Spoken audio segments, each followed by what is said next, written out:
How to change an email on Instagram on a laptop. Hello everyone. In this video, I will show you how to change an email on Instagram on a laptop.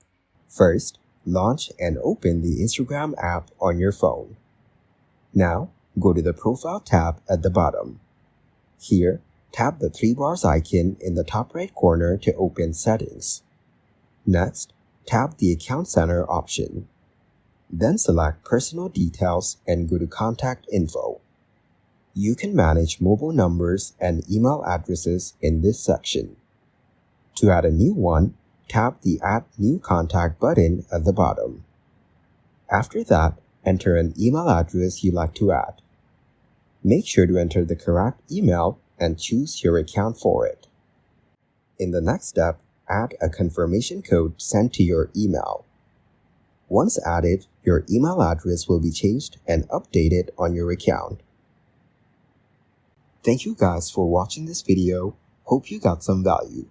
Make sure to like the video and subscribe to the channel to get notified of new videos. See you in the next one.